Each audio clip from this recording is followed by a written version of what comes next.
लिट्टा valley school Patna के कक्षा 7 के हिंदी व्याकरण के व्याख्यान में मैं आपकी शिक्षिका शिप्रा कर्ण स्वागत करती हूँ। आज के इस व्याख्यान में हम भाषा में प्रयुक्त होने वाले मुहावरों की चर्चा करेंगे, उन्हें जानेंगे और यह समझेंगे कि किस प्रकार हम उनका प्रयोग कर भाषा को रुचिकर एवं प्रभावशाली बना सकते हैं। आइए अब हम यह जानें कि मुहावरे किसे कहते हैं।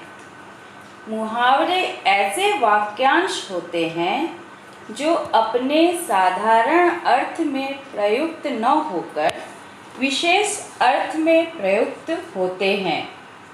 यदि आसान शब्दों में कहा जाए तो जब हम इनका प्रयोग करते हैं तो इनका शाब्दिक अर्थ नहीं होता, बल्कि ये एक विशेष अर्थ को प्रकट करते हैं।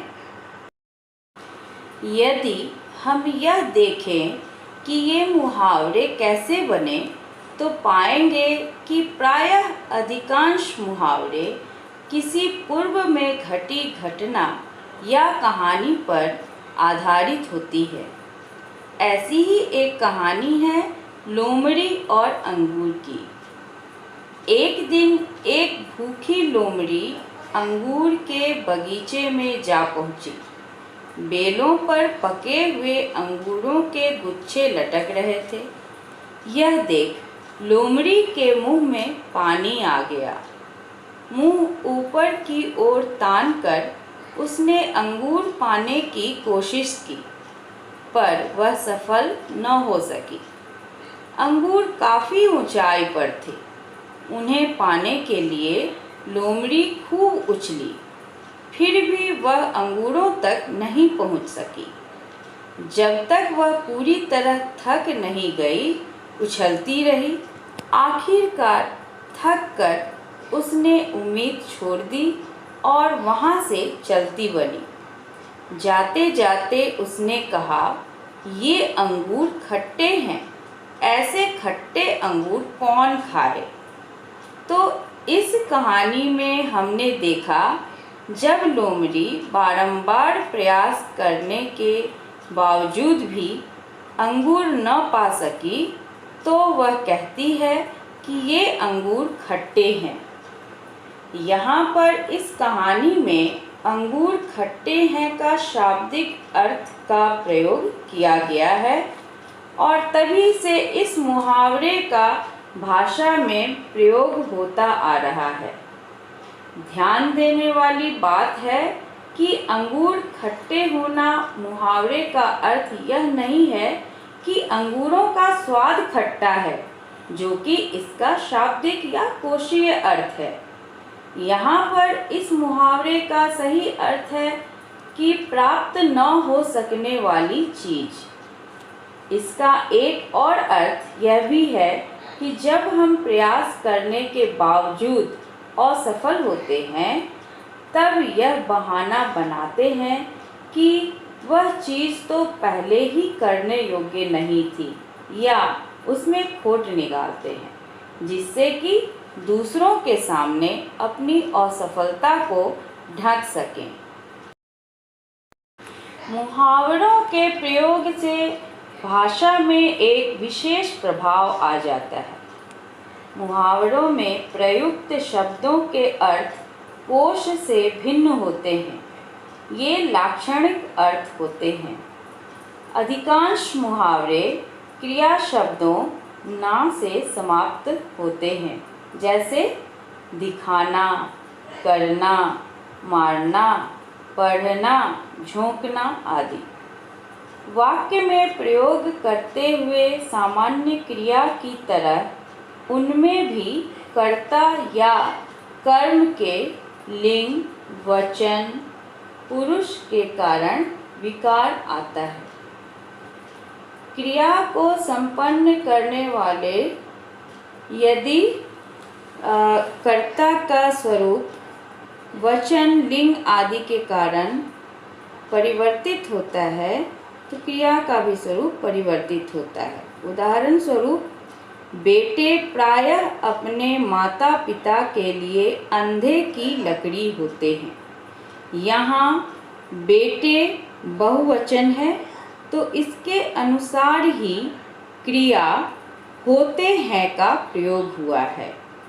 अंधे की लकड़ी मुहावरे का अर्थ है एकमात्र सहारा होना। आइए अब कुछ बहुप्रचलित मुहावरे, उनके अर्थ तथा उनका भाषा में प्रयोग से अवगत हों। यहाँ हम देख रहे हैं कि कुछ मुहावरे हैं, उनके अर्थ हैं और उनका वाक्य में प्रयोग हुआ है। तो आइए इसको देखें। अंगूठा दिखाना, जिसका अर्थ होता है साफ इनकार करना। वाक्य में प्रयोग है, जब मैंने राधा से सहायता मांगी तो उसने मुझे अंगूठा दिखा दिया। अर्थात जब मैंने राधा से सहायता मांगी तो उसने मुझे इनकार कर दिया। अंधे की लकड़ी होना, अर्थ है एकमात्र सहारा होना। बेटे प्रायः अपने माता पिता के लिए अंधे की लकड़ी होते हैं। अर्थात बेटे प्रायः अपने माता पिता के लिए एकमात्र सहारा होते हैं। अपना उल्लू सीधा करना, जिसका अर्थ है अपना मतलब निकालना। उदाहरण है, अक्सर पैसे वालों से दोस्ती अपना उल्लू सीधा करने के लिए की जाती है। अर्थ है कि अक्सर पैसे वालों से दोस्ती अपना मतलब निकालने के लिए की जाती है। अपने पाँव पर कुल्हाड़ी मारना, जिसका अर्थ है अपना ही नुकसान करना। अब वाक्य में प्रयोग देखते हैं। उसने अच्छी भली नौकरी छोड़कर अपने पाँव पर कुल्हाड़ी मारी है। अर्थात उसने अच्छी भली नौकरी छोड़कर अपना ही नुकसान किया है। अपने मुंह मियाँ मिट्ठू बनना, इस मुहावरे का अर्थ है अपनी बड़ाई करना। वाक्य में प्रयोग को देखते हैं। कुछ लोगों को अपने मुंह मियाँ मिट्ठू बनने की आदत होती है। अर्थात कुछ लोगों को अपनी बड़ाई करने की आदत होती है। अक्ल पर पत्थर पड़ना, जिसका अर्थ होता है बुद्धि का काम न करना। वाक्य में प्रयोग को देखते हैं। परीक्षा के दिनों में तो फिल्में देख रहे थे, क्या तुम्हारी अक्ल पर पत्थर पड़ गए थे। अर्थात परीक्षा के दिनों में तो फिल्में देख रहे थे, क्या तुम्हारी बुद्धि काम नहीं कर रही थी। आंखें दिखाना यानी क्रोध करना। पहले तो उधार ले लिया, अब मांगने पर आंखें दिखाते हो। यानी पहले उधार ले लिया है, अब मांगने पर क्रोध कर रहे हो, यानी गुस्सा दिखा रहे हो। आंखों में धूल झोंकना का अर्थ होता है धोखा देना। जेब कतरा पुलिस की आंखों में धूल झोंककर भाग गया। अर्थात जेब कतरा पुलिस को धोखा देकर भाग गया। आंखें खुलना, होश आना या पता चलना। उसकी करतूतें देखकर अब उसके माता पिता की आंखें खुली। यानी उसके हरकत या कार्य को, करतूत को देखकर उसके माता पिता को अब उसका अवगुण या गुण का पता चला। आसमान सिर पर उठाना, बहुत शोर करना यानी बहुत हल्ला करना। आज छठी कक्षा में अध्यापक नहीं है, सारी कक्षा ने आसमान सिर पर उठा रखा है।